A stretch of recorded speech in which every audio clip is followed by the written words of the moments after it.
Welcome to No Boxes, Just Verses, the podcast where we go beyond the bios, beyond the resumes, beyond the titles, and we really explore a leader's journey. We take 5 lessons, 5 songs, and we create one unforgettable playlist. No boxes, just verses. We're not playing around. No boxes, just verses. Listen to the sound. No boxes, just verses. Our stories out loud. No boxes, just verses. Watch wisdom astound.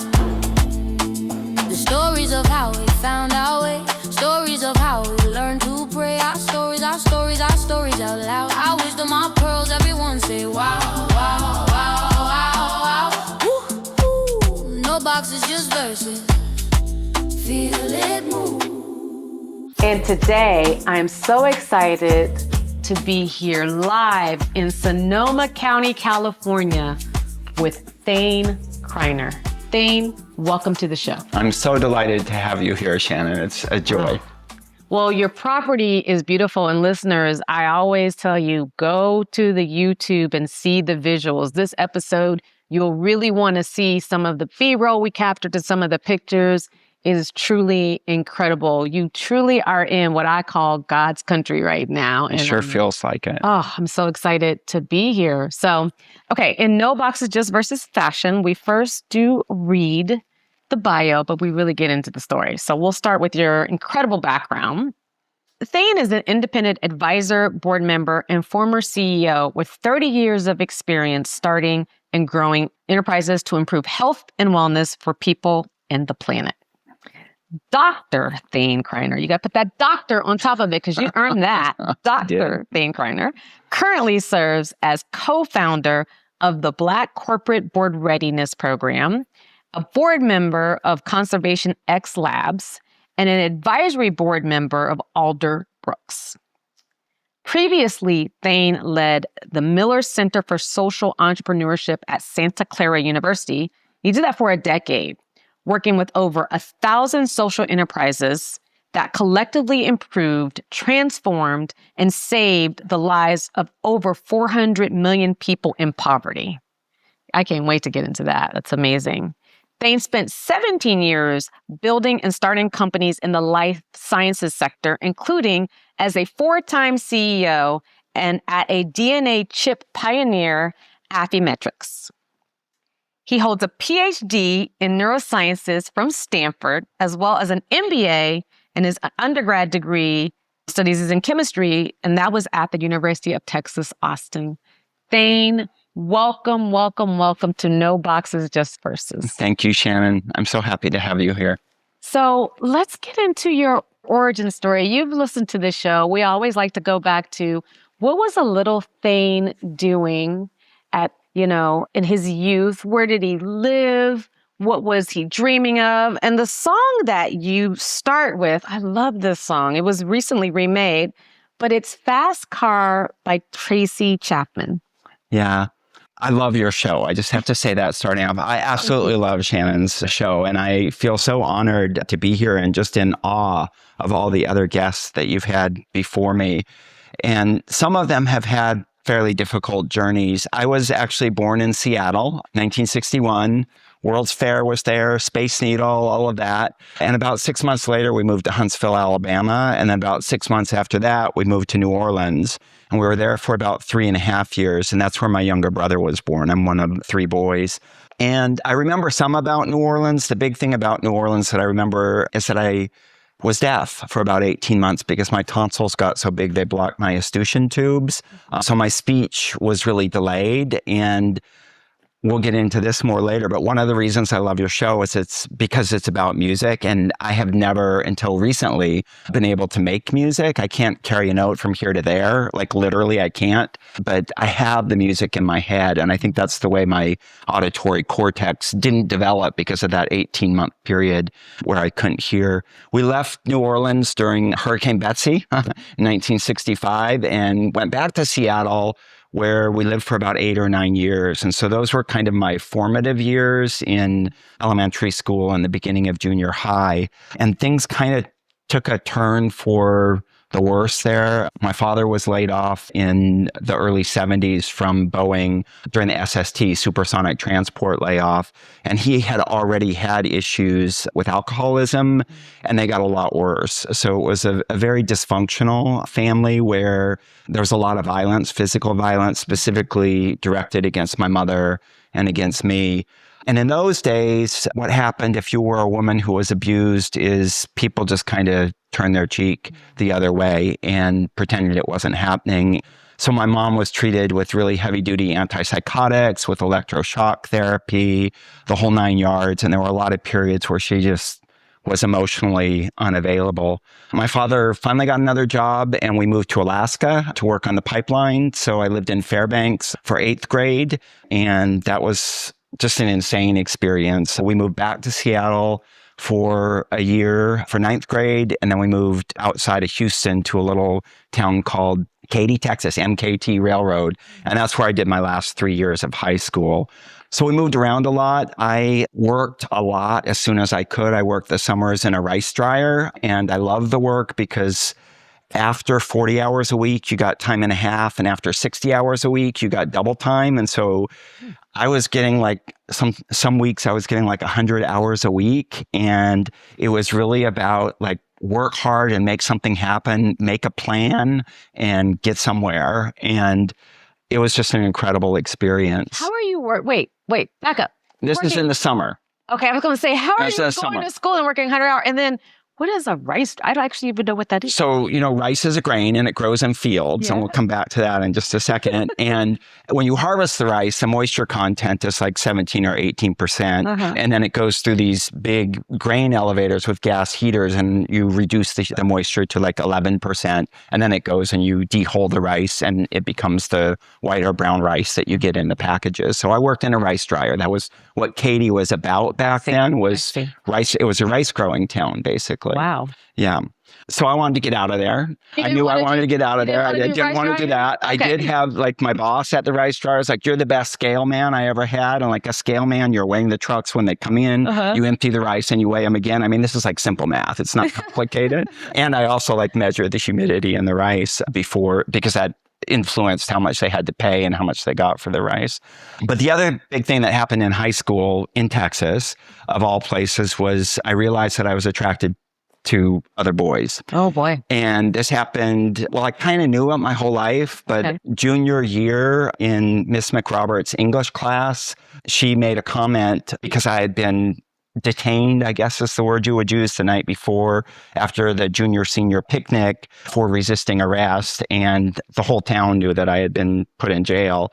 And Miss McRoberts called me out and says, "We have civil disobedience here." And the captain of the water polo team, who sat in the front of the room, I sat in the back, he turned around and he looked at me.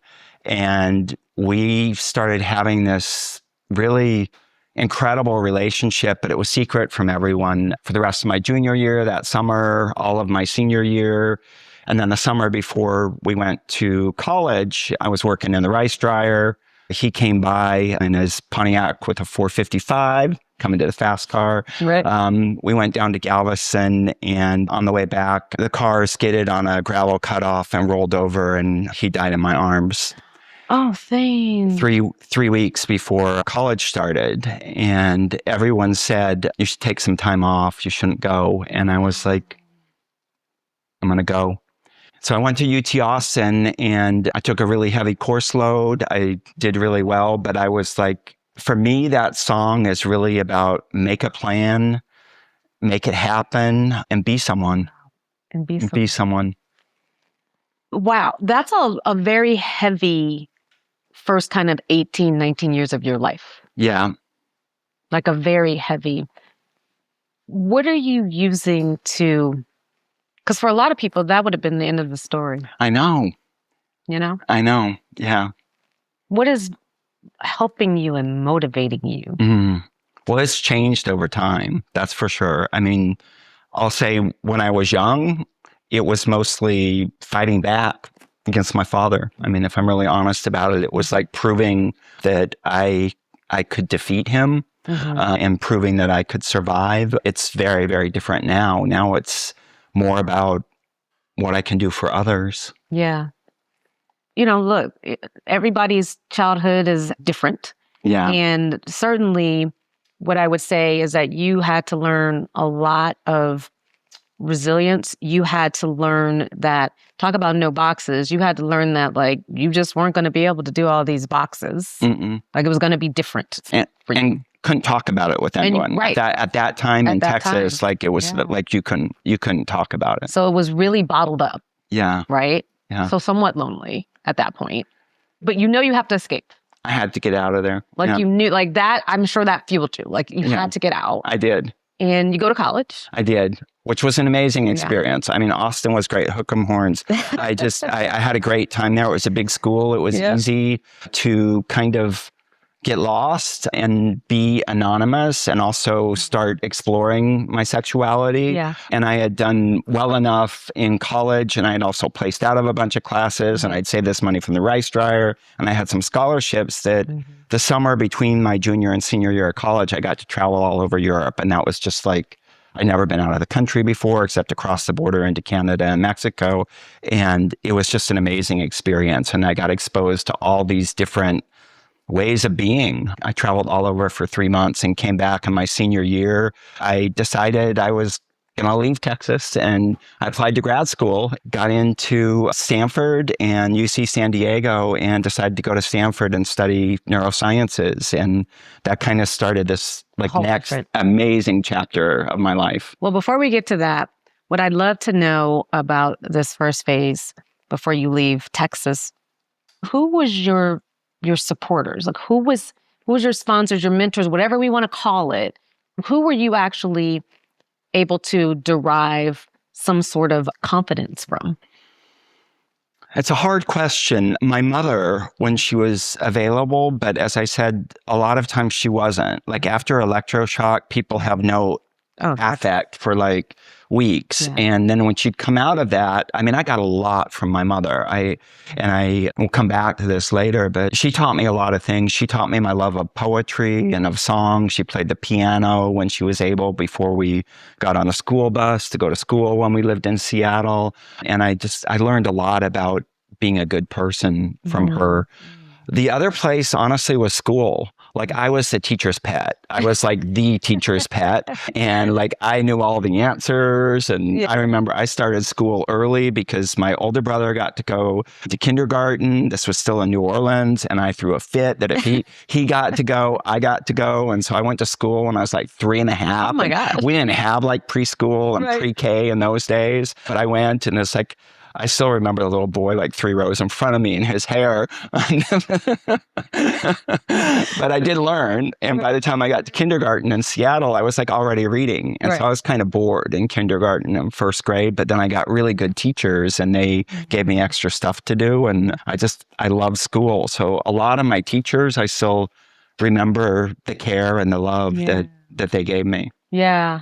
And so it sounds like you were able to really compartmentalize and escape whatever was going on at home. And as well as, like you said, you were dealing with your sexuality and like just a society, certainly that was not, it wasn't easy to be yourself and to be honest about that. Or even to be honest about what was going on at home. Yeah. Like people didn't talk about abuse the way that they do today. So you were able to kind of channel, you were like, okay, this side of my life, this is a lot, but over here, my education and like, my books and all of that, I can actually control my destiny.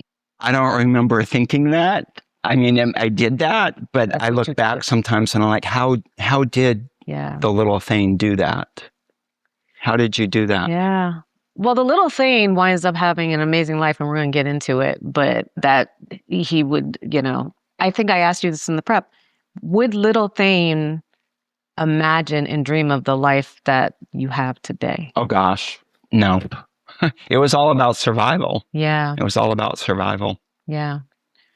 Well, you do survive, obviously. And like you said, you had a great time in college, and you really got to explore, and you got to see the world and do things you never even dreamed of.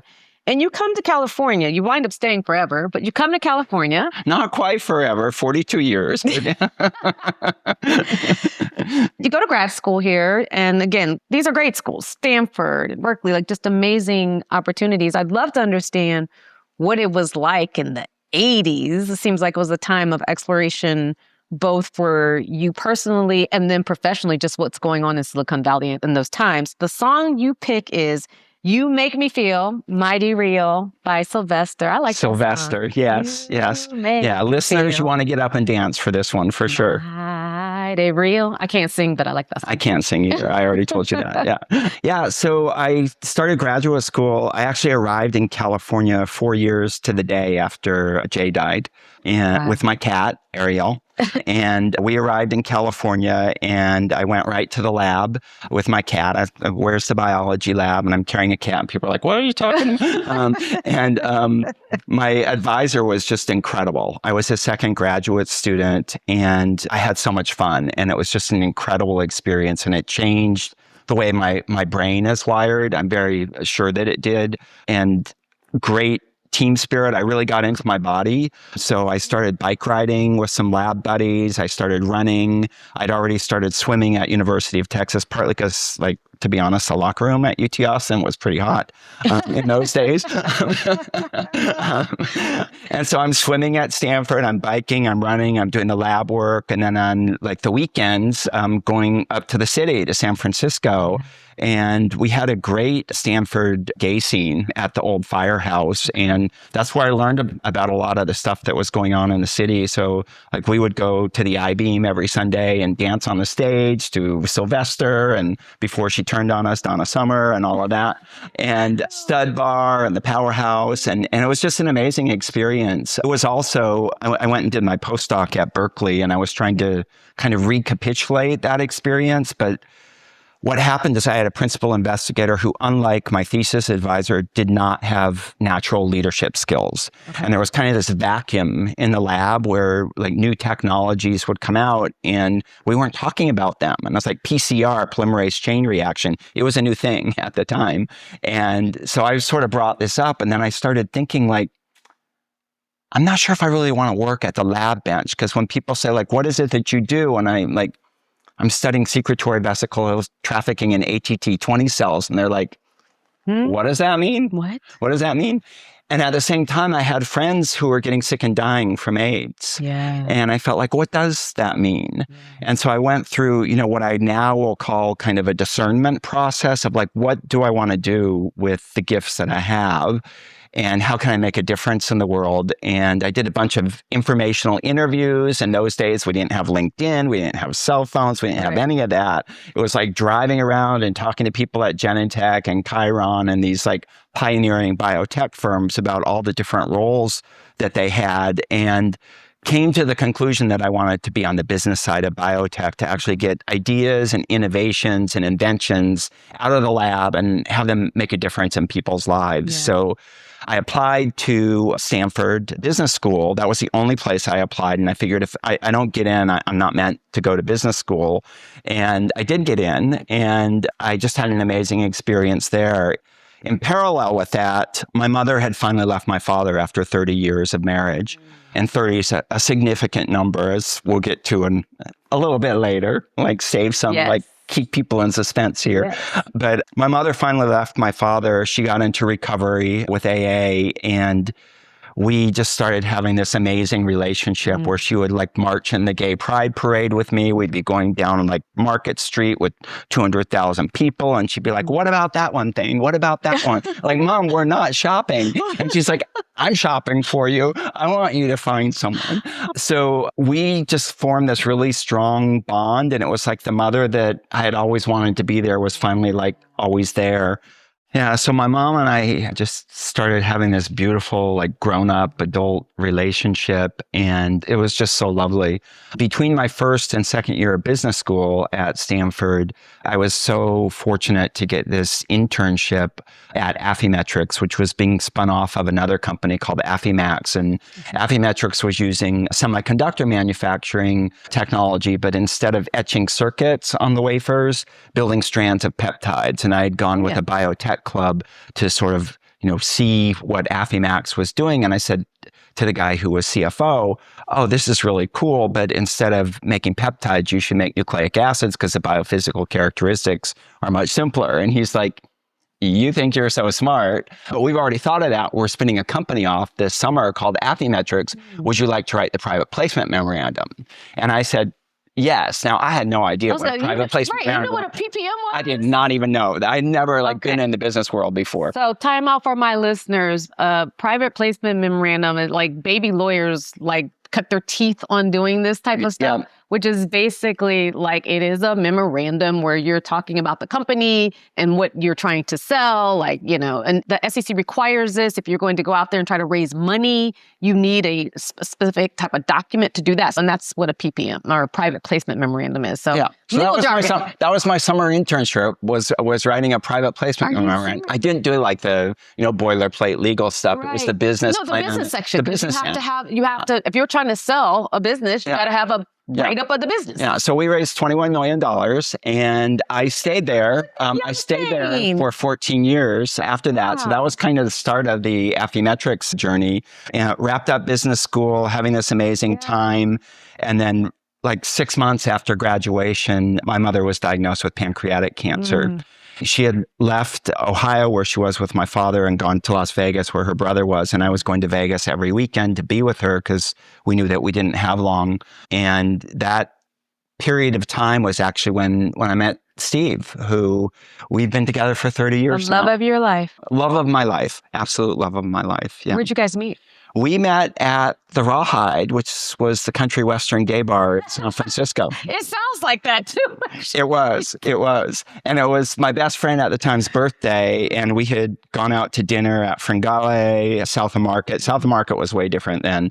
And Maury wanted to go dancing at the Rawhide. We were not dressed for it at all. We were wearing khakis and white shirts. And it was like, we're going to a country western bar. And he's like, it's my birthday. I'm going to go where we want. So we went to the country western bar, and that's where I met Steve. Wow. Yep. See, so what's the moral of that story? Sometimes you just got to go with the flow. And I was not looking for love at that point at all. I was completely focused on my mom. I was completely focused on my mom. It was like mom and work because you're working at this company. Yeah. So she passed away about 6 months after Steve and I got together in August of 1995. Okay. Yeah. Wow. Well, I know she's very proud of you. I'm very proud that I am her son and everything that she gave me, despite the challenges that she endured and the way that our systems and society oppressed her.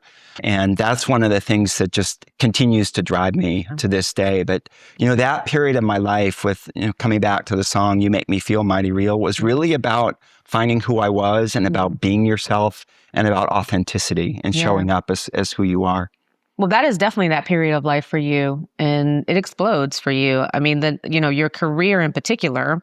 The next song that you pick is called It Don't Mean a Thing If You Ain't Got That Swing, but it's specific version, because I actually know several versions of this song. The specific version is the Ella Fitzgerald, Louis Armstrong, live at the Côte d'Azur, 1966. 1966, that version. Yeah. So take us through those startup years at Affymetrix.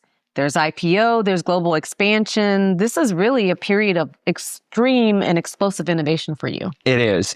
And one of the things that I love about that song is it's the best improvisation I've ever heard anywhere by any musicians. And innovation is all about improvisation, and we were doing that at Affymetrix. We were bringing together all these different technologies. That's what we put in the private placement memorandum. I was project manager for launching the gene chip technology platform for the first time, which our IPO was predicated on. So I got to write the business part of the S1 offering document. And because of that, then I was invited to go on the roadshow, which was crazy. And I decided I was only going to do the European and New York part of it. So we were all over Europe, in Italy and Switzerland and France and the UK. I had a butler for the first time. That was he's like, what are you doing with my suitcase? And he's like, I'm unpacking for you, sir. And I'm like, that won't be necessary. And then I hear water running, right? And I'm like, what are you doing? So I'm drawing a bath for you, sir. And it's like,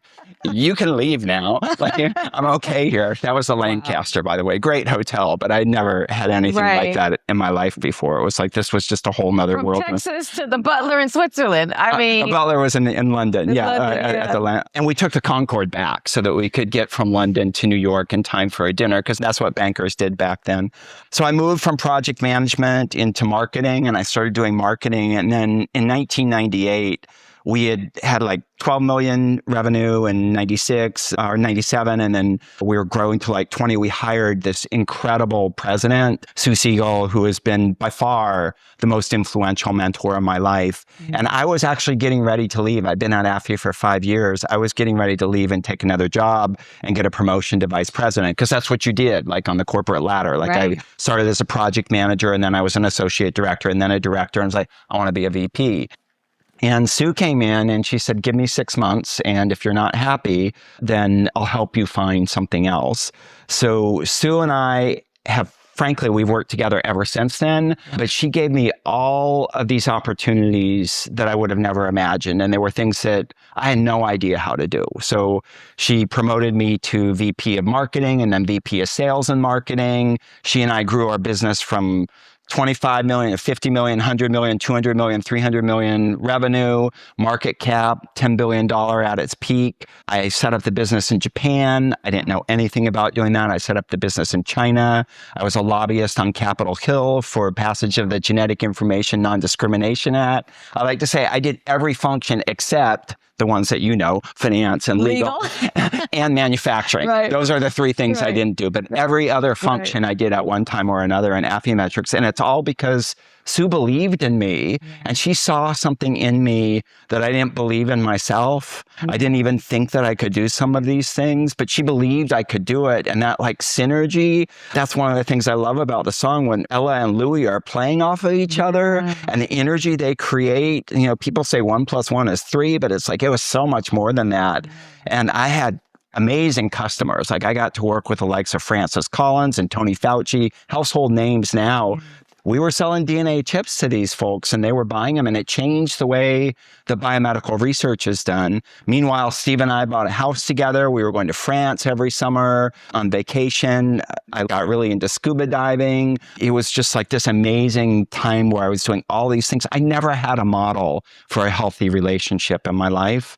And so I was like improvising, like, how do you actually like be married like to someone, and what is it like, and what are the gives and takes where you're not like getting drunk and knocking the other person around and that kind of stuff. So so it was an incredible period. It's just an amazing period. And Sue left in 2006 to go into venture capital, which I didn't know anything about at the time.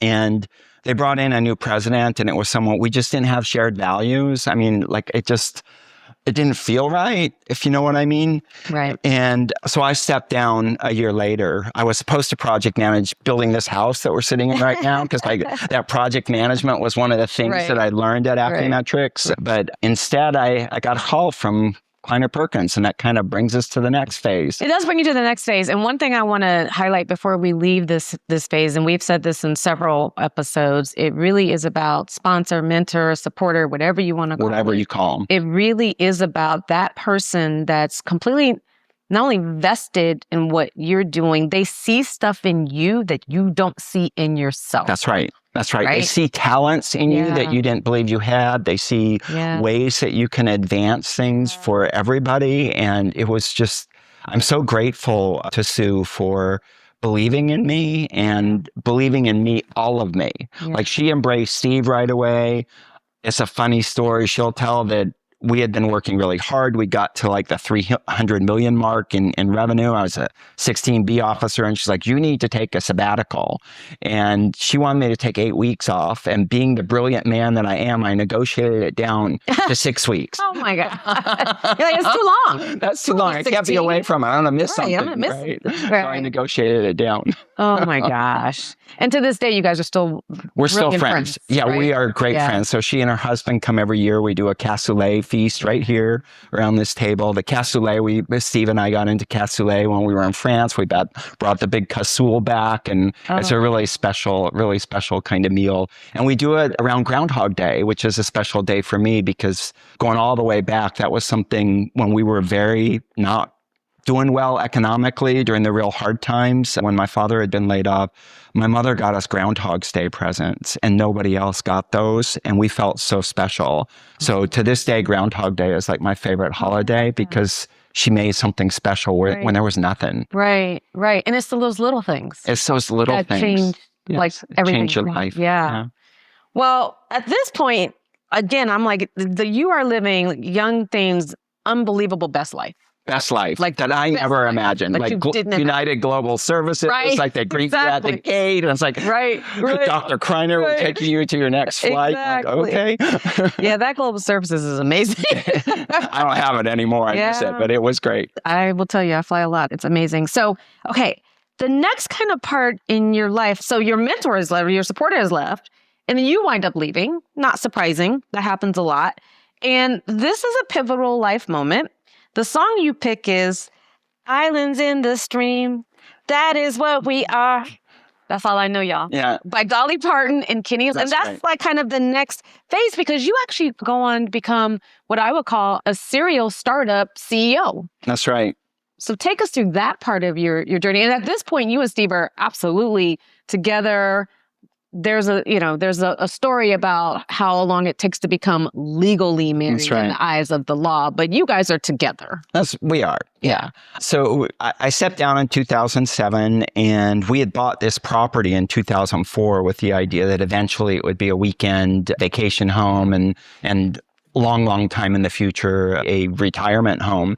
And like 3 weeks into my year sabbatical, I got a call from a VC firm, Kleiner Perkins. Everybody knows Kleiner Perkins if you know VC. And they said, hey, we found this really cool technology in Japan called induced pluripotent stem cells.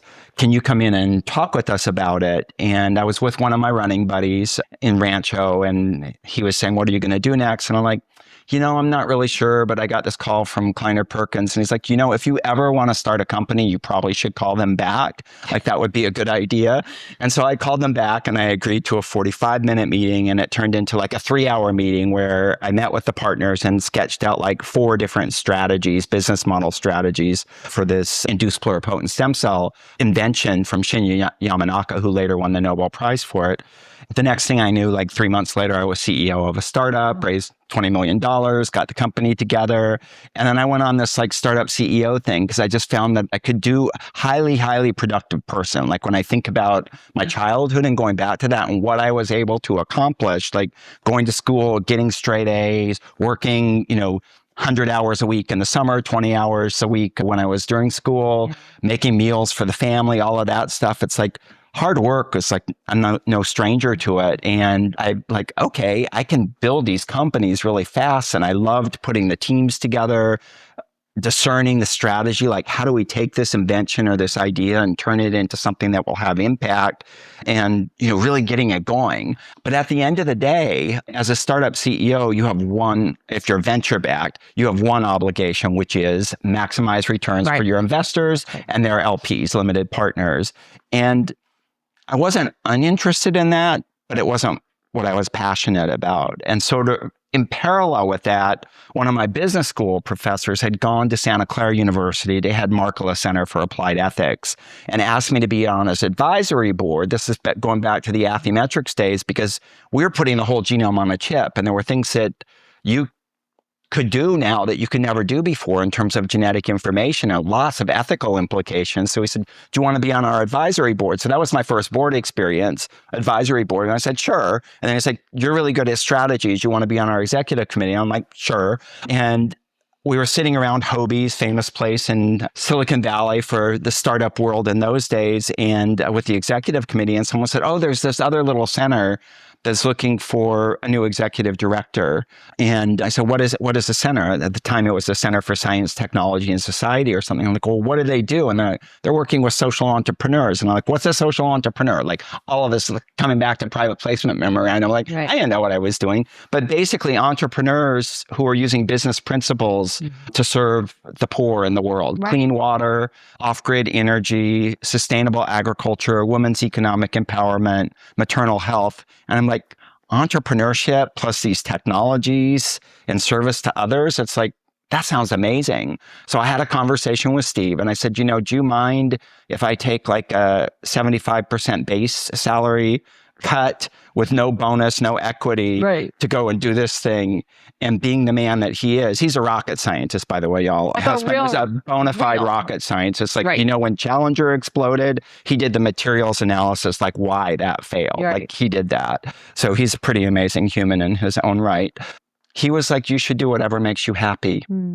And so I threw my hat in the ring. And in 2010, I started this almost decade leading what 5 years in became Miller Center for Social Entrepreneurship through a very transformative gift from Jeff and Karen Miller, who have become very close friends. And Jeff is another amazing mentor of mine, and got to work with literally, as you said in the intro, 1,000 ventures all over the planet and help them scale their impact. So to me, that, Islands in the Stream and like what was happening then was about kind of going with the flow of who I am and doing that in a way that was about leading with love and helping other people. And phenomenal experiences. I'm still seeing like ripples of that from the students I got to work with, from the social entrepreneurs, and even Catholic sisters that we trained in social entrepreneurship in Kenya. There's some who just won $1 million prize for a social entrepreneur based on a workshop we did in 2019 in Nairobi. It just seems like your whole life was culminating for you to do something like this. All of the different experiences that you had came together. That's right. And it ignited this passion in you like nothing else. And it was just an amazing journey to be able to do that work and meet all these incredible entrepreneurs and connect them with Silicon Valley mentors who really help them think about the unit economics and the business model and appropriate forms of capital to scale their impact. And then seeing the impact, just phenomenal. Well, it doesn't stop there. That's for sure. No, we have another little thing coming in. A whole nother phase. And that's where we kind of are today. And this is the phase where I actually meet you. This is the phase where we get to meet. Yes. So the song that you pick is Tell 'Em by Lauryn Hill. But there's a whole Lauryn Hill album and backstory to that. And so from that role in Santa Clara, you do what next? And that's really kind of where you are in your future today. There's a couple little dots to connect here. So I'm at Santa Clara from 2010, and in 2013, the house down the street from us goes on the market. Now, you've seen there's only 2 houses down the street from us. And so Steve and I decide we're going to buy that for his parents so that we can take care of them when they get older. And to do that, we have to sell our house in Sunnyvale, which is now like a mile from the new Apple headquarters. So we move his parents up here. We had not planned to do any of that. After selling our house, getting this house ready for older people to live in and selling their house. And Steve's like, I'm done. I'm retired. So he's retired starting in 2013. And I'm doing this crazy commute, leaving on Monday mornings and coming back Thursday afternoon or Thursday evening if the traffic's not good. And if the traffic's not good, I'm not in a great space. And it was starting to put some pressure on our marriage. Well, in parallel with that, 2017, Black Corporate Board Readiness co-founder to become Black Corporate Board Readiness co-founder. He doesn't know it then. I don't know it then. Dennis Lanham comes to Santa Clara to lead executive education.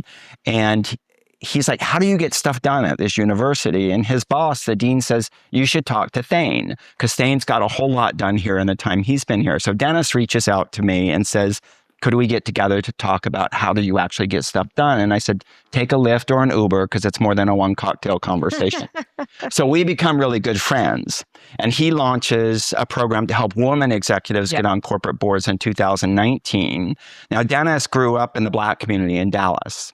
And so Dennis and I have become really close friends, and I'm learning all these things that we did not learn in history in Texas, in Katy, Texas. And that's why I love that album, The Miseducation of Lauryn Hill. Dennis is teaching me all this stuff. Like, I get stressed and he's like, woosah. And I'm like, can you tell me what that means?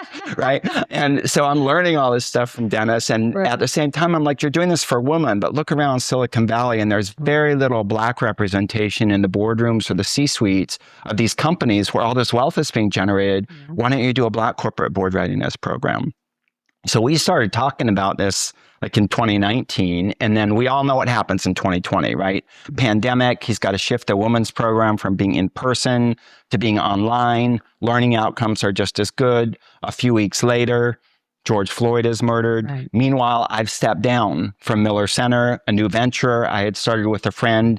The high net worth individual pulls the plug on it. I go from 2 full-time jobs to nothing overnight. I called 10,000 voters in Georgia to give them how do you go vote kind of information in 2020.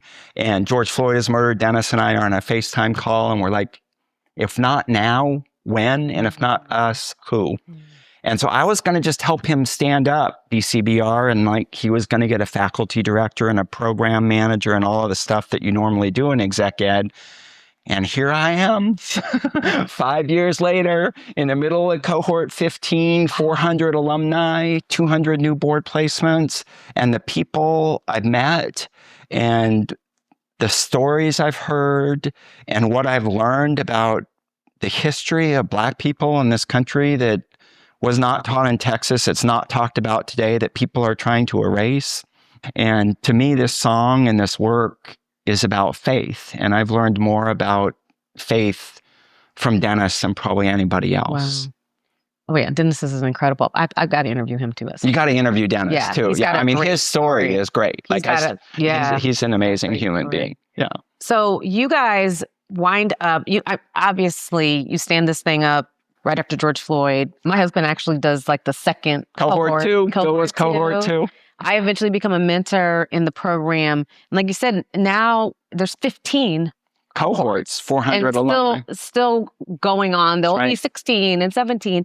And so I'd love to kind of understand, especially in the backdrop of where we are today with the rollback of DE&I, what are you seeing as, kind of the next for a program like this?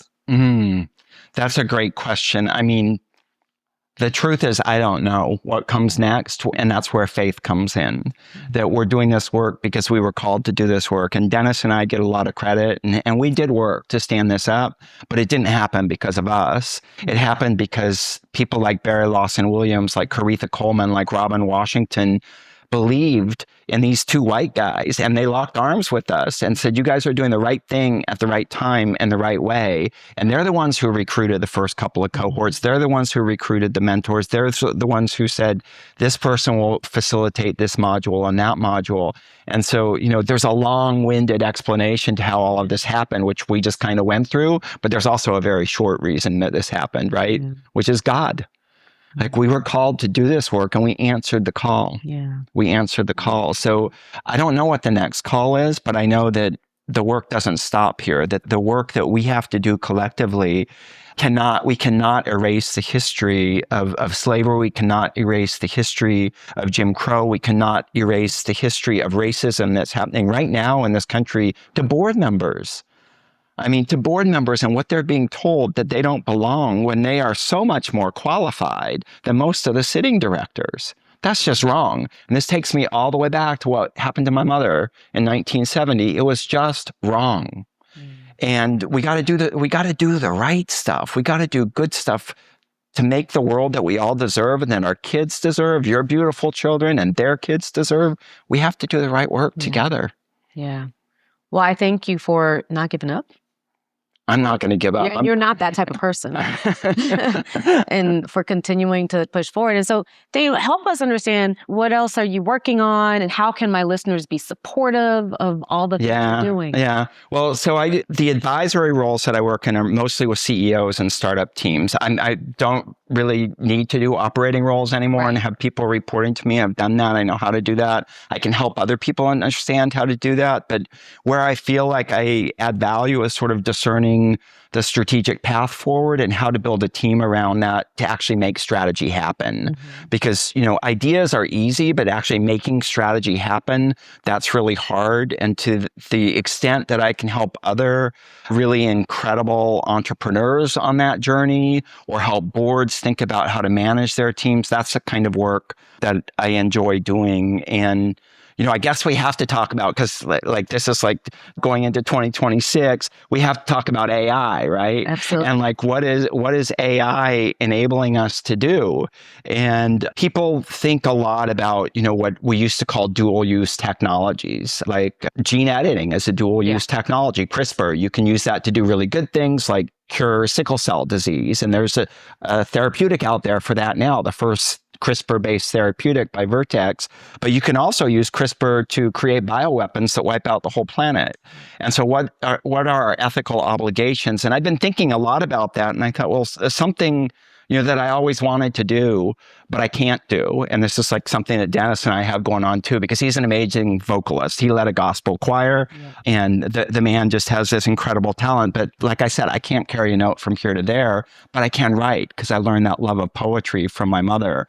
So I started writing songs. And I gave them to my chat GPT knows me pretty well. And I said, hey, I want to make music from this song. Like, how would I do that? And then I had it compare like the different AIs that are out there for music making. And I started making songs. And it's like, for the first time in my life, what's in my head that I'm hearing as music, I can convey to other people. And I think that's an amazing thing. I think that's an amazing thing. And so my belief about all of these technologies is that if we want to see the good in the world, we just have to do more good with them. And keep doing more good so that the people who are trying to do evil with them, they don't stand a chance. And I do believe fundamentally that most people are good and most people want to do good. Sometimes they're miseducated. Okay, Lauren. But we can tell them. We can tell them like what the truth is. Well, I love that you brought that up, and you've sent me a song, and it was so beautiful. I mean, Love This Strong. I that was the first one I did, and I was like, I got goosebumps listening to. I was like, you did this song? So we will share in the show notes the links to the SoundCloud where our listeners can actually listen to your songs that you created. I created, not the music. I didn't create the music. I created the lyrics with AI. I mean, and I'm floored of what you created. And I hope, more people will do that and share, because this is a talent you always had. I think you always had it. Like the writing I always had. But you didn't have that. You didn't have the way to get it out there. I didn't have a way to get it out there. Now we can share it with the world. That's right. So, Thane, we've got to get out of here. We got to give you your house back. None of us want to leave here because it's so beautiful, but we have to give it back. I know we do. How can we support you? First of all, I want people to know how they can support you, how they can find you, follow you, etc. And then I want to know that one song that when you are just, whether you're out there in your kind of like your yoga area, or walking in your redwoods, or swimming your laps in your property, in your pool, what is that song? If you hear it, it just makes you smile. Yeah, absolutely. So you can follow me on Instagram at Thane's Garden is my public account. At LinkedIn, Thane Kreiner, easy to find me. SoundCloud, Thane Kreiner, same thing, first and last name, no punctuation. How to support me? The thing that matters to me most right now is for BCBR alumni to get the board positions they deserve. So if you know about a corporate board opportunity, we're looking for compensated boards. Let's be honest about this. That's what we're looking for. If you know about a board opportunity, send us a note, bcbr@scu.edu, bcbr@scu.edu, and we will provide a curated list of potential candidates for any corporate board opportunity, no charge, 2 business day turnaround. You can't say that you don't know people. I know them. I'll give you candidates for any corporate board opportunity. And the song, you kind of already know it. This ain't Texas. Texas Hold'em, Beyonce. This ain't Texas. So yes, that brings me the greatest joy. And I got to see her in Houston where the car got stuck too. I was there with Dennis. So we saw that. Yeah. I love that. And I love that song. And Thane, you're in this season of your life right now where you just radiate joy. And you've always radiated joy for me on so many levels, whether it's us talking or I've seen you at events or wherever. But being in your setting, I'm literally, when I walked on your balcony, I said, I just feel at peace when I'm here. Help our listeners just kind of understand. You gave me a walk around the property, just, what does this property mean to you and at this stage of your life? Because again, like we said before, young Thane, there's no way he could have imagined this type of joy and peace. Yeah, well, I loved gardening when I was able to. In fact, I planted a cherry tree. It turned out to be too close to the house, and my father cut it down. Not a big surprise. I also tried to plant an M&M tree. That experiment did not work. But my mother did pay attention to me, and she had some favorite plants like primroses and stuff, and we have a lot of those on the property. But gardening for me is, I love it because it's never done. And it's different every time I walk around the garden. It surprises me, and I notice different things. And so I do most of the gardening. Steve has a little space. He does everything inside the house, like all the beauty you see here, that's all Steve. Right. I can't, I still need granimals for anyone who knows what those are for my clothes. But the garden is it's a free space for me where I can be creative and work with all of this biodiversity. And so we're completely regenerative and organic and have about 100 different fruit trees, everything except tropical fruit. So lots of citrus, apples, pears, peaches, plums, apricots, cherries, pineapple, guavas, Asian pears, the whole nine.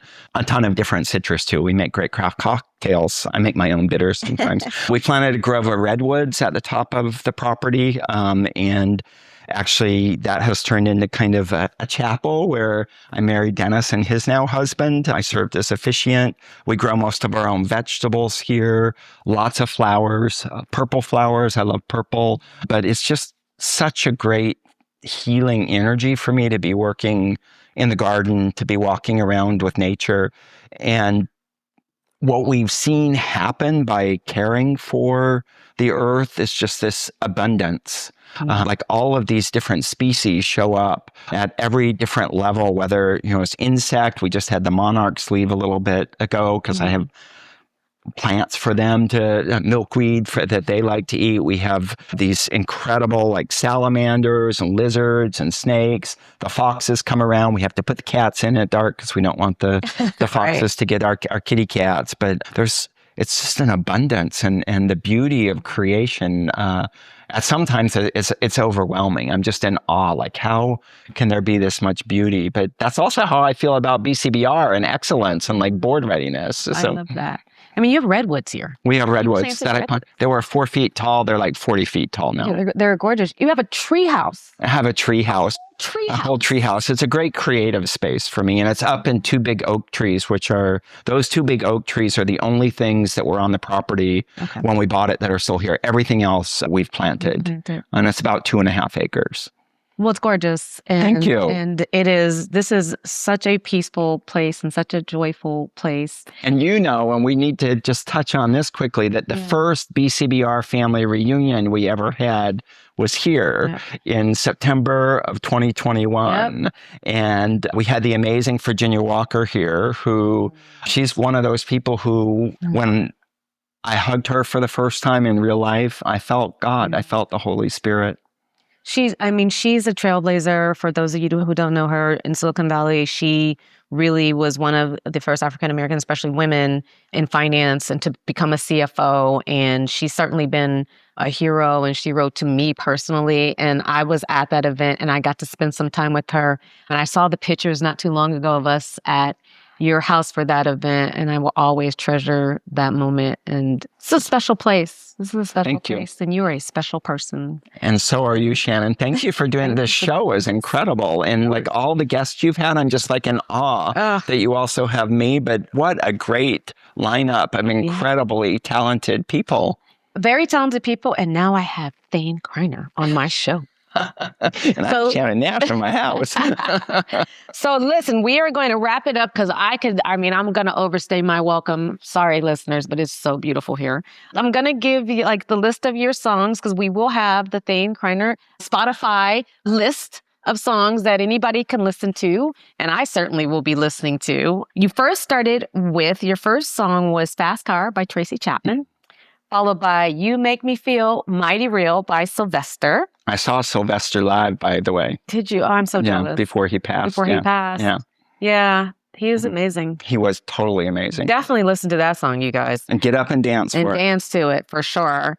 You then have, after that, it don't mean a thing if it ain't got that swing, Ella Fitzgerald and Louis Armstrong. Côte d'Azur version, 1966. Specific version. followed by Islands in the Stream by Dolly Parton and Kenny. Then it's Tell 'Em by Lauryn Hill. And your bonus song was Texas Hold'em by Beyonce. That's right. Beyonce. Thane, my friend, thank you. Mwah. Thank you. Thank you. This has been a great episode. And that's a wrap. No boxes, just verses. Listen to the sound. No boxes, just verses. We not playing around. No boxes, just verses. Every voice reverse. No boxes, just verses. Unit says rehearse.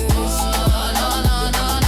This is Shannon Nash and I got cloud. This is Shannon Nash, the show's about. No boxes, just verses. The songs we used to play. No boxes, just verses. How we found our way. No boxes, just verses. Leading every day. No boxes, just verses. Let's all together say.